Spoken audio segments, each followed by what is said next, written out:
So I always ask this at every show we do here on the Sexy Liberal Tour. I have one little question, a poll for the audience. Please don't be shy. I will not make fun of you. I promise I will not say anything mean. Do we have any Republican brothers and sisters in the house tonight? Let me just see your hands. I won't say anything mean, you cowardly bitches. Where are you? Come on now. Right over there. Can we give our Republican friends some love, please, huh?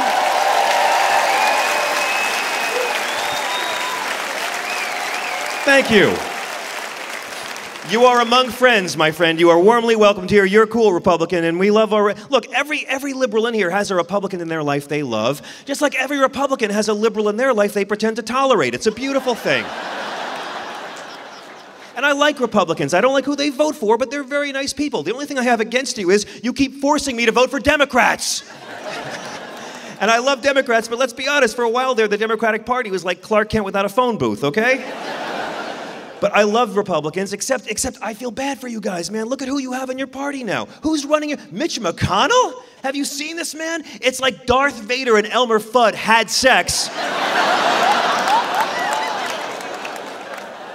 And Mitch was the unholy demon spawn on the floor of the Senate going, be very, very quiet. I'm obstructing presidents. Ben Quayle is a congressman now. Dan Quayle's son, Ben, gets to be a congressman.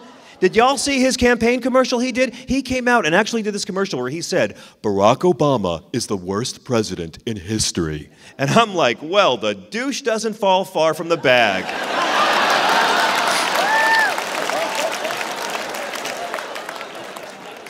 I love Republicans. And look, everyone is conservative in some areas and progressive in other areas. You know, there's a lot of overlap. Dick Cheney's to the left of Obama on marriage equality. George Bush tripled AIDS funding to Africa. I reckon Bill Clinton balanced a budget 8 years in a row. That's what conservatives are supposed to do. Last conservative president, last Republican president to balance a budget once. Who was it?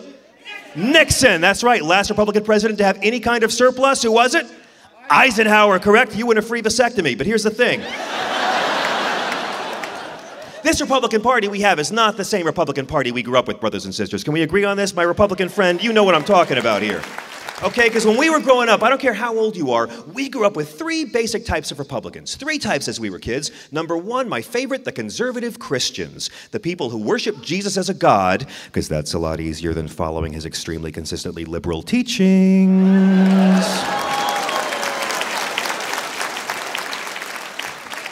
I tell my conservative Christian friends all the time, hey, Obama's not some kind of anti-war brown-skinned socialist giving away free health care. You're thinking of Jesus.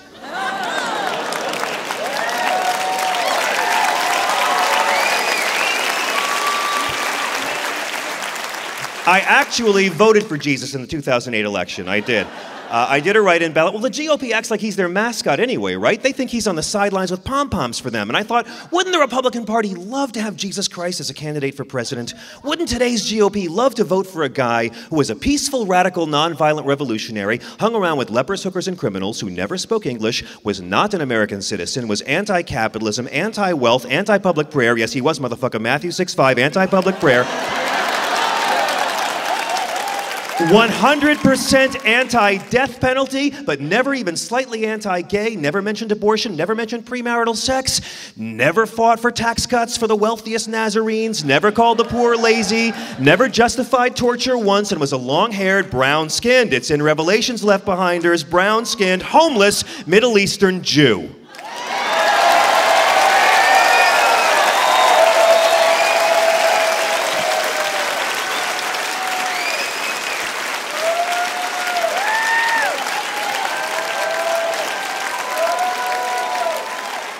But that's if you believe what's actually in the Bible.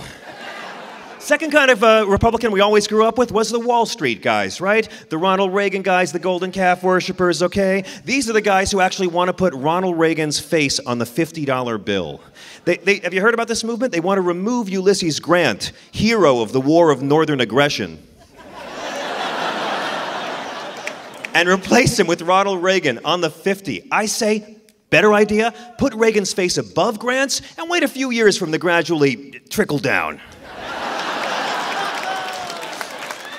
And finally, the third kind of Republican we all grew up knowing and loving, just plain old guys who like Tom Clancy books. But now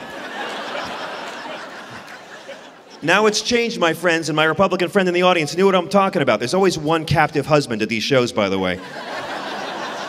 You know what I'm talking about. There's a new breed of Republican out there, brothers and sisters, a brand new kind. It's not like the Republicans you and I love. The new breed is angrier, and it's louder, and it's dumber, and it's meaner. I call them the illiterati. Now,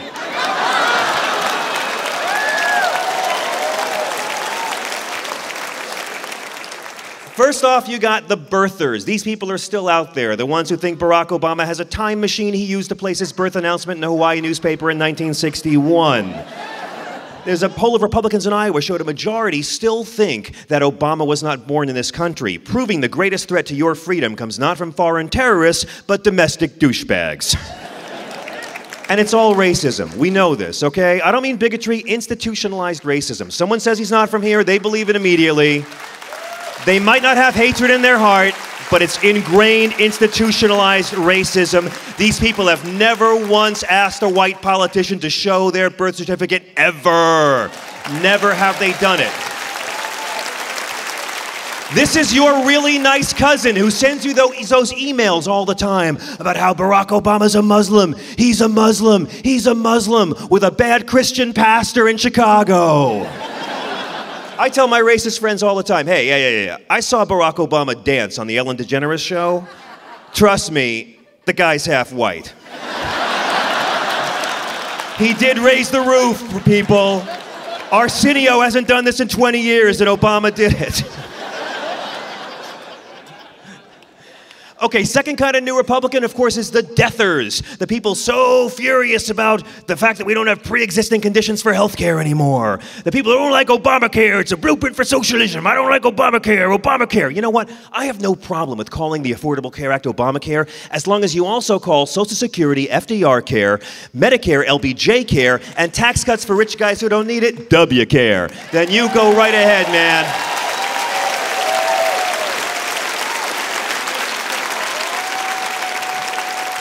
Let me tell you, Obamacare is not a blueprint for socialism. You're thinking of the New Testament. These are the guys who are walking around town hall meetings with Obama pictures with a Hitler mustache drawn on his face. Do you remember that?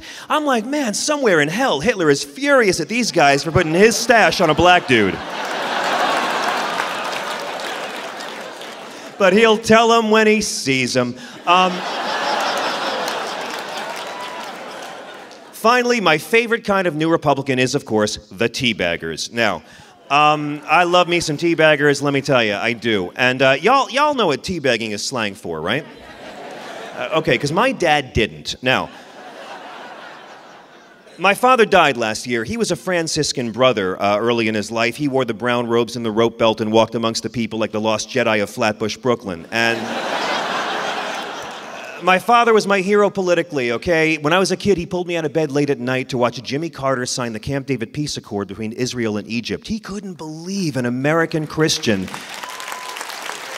Whatever you think of Jimmy Carter, he couldn't believe an American had helped bring peace to one corner of the Middle East and wanted his kid there to watch a Christian, Muslim, and Jew embracing, but he didn't know what teabagging meant. So, for those of you who don't know, teabagging refers to a disgusting, unholy, vile sexual act engaged in by gay men with gay men or by straight men with amazing, spectacular women. And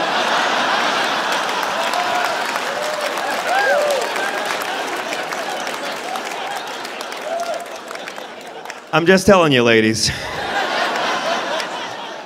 it could save a marriage, but when my dad was sick and in hospice, I called him every day, and he was doing what lots of liberals like to do for fun, watching Fox News and screaming at his TV. And I call him up, and I'm like, hey, Pop, how you feeling? Oh, I'm watching these teabaggers marching on the mall here. Yeah, are they angry? Angry? Teabaggers get testy. Well, what are they mad about, Pop? From what I understand, they're upset about Obama's stimulus plan. What do you mean? Well, apparently these people want to teabag Obama because his package was way too big.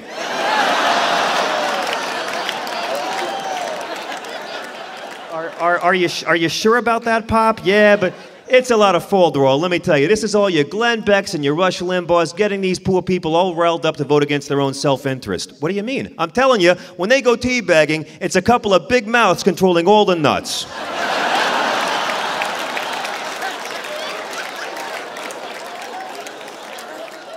Dad, that's a little hard to swallow.